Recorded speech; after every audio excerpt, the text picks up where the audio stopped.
Hey, good morning, guys. Welcome back to Everyday Faith. Happy Saturday to you. It is day 29, the last day of the month, which is hard to believe. We are 2 months through a new year, and we're wrapping up what's been a powerful month for us. And there's a scripture from Esther 4:14 that I think is a perfect way to close out the month, a perfect way to summarize what we've been navigating through, what we've been journeying through together.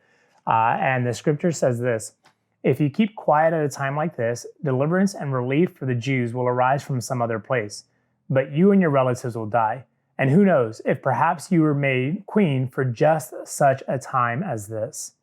If not now, then what? That's the question. This is a question we must each answer when it comes to our purpose. If we will not live out our purpose now, then when will we? If you do not step out with purpose today, then who will God invite to step into that purpose instead? This was at the heart of Mordecai's question to his niece, Queen Esther. Esther was given unique privilege and purpose in her role as queen, and Mordecai's challenge was clear. If you don't step up now, someone else will.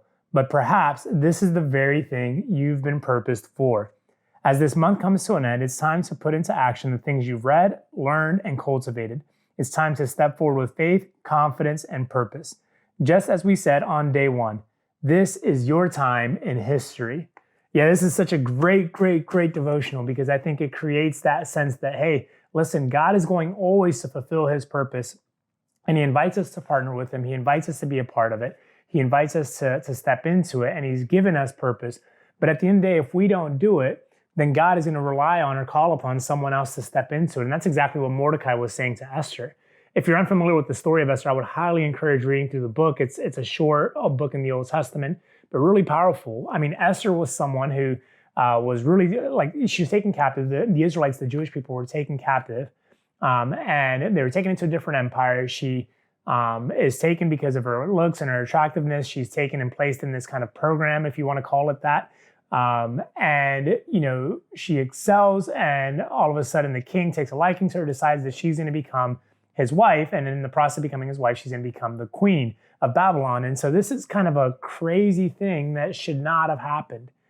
And yet now there was an edict put out by one of the king's right-hand men to kill and exterminate all of the Jewish people. And so her uncle Mordecai, who was also taken captive, speaks to her and says, listen, Esther, this is your chance. Deliverance for our people is going to come. God is going to deliver our people no matter what.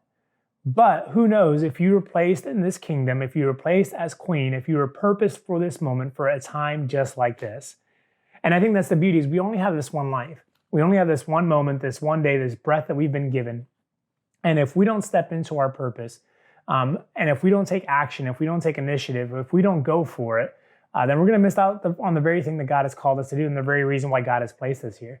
But on the flip side, when we step into it and when we jump forward, what we'll realize is that God has so much greater plans and so much greater purpose and significance wrapped up in all of that. And all it takes is our simple yes, followed by our simple, I will go and do it. And then all of a sudden, God can take care of the rest. So as we move into a new month, as we wrap up this month, I hope that you've been encouraged. I hope that you've been supported and strengthened in this. And I can't wait to hear and see the fruit of what comes out of this month over the course of the next month and over the course of the rest of this year. Have a great day, guys, and we'll see you tomorrow as we begin a new theme. See you then.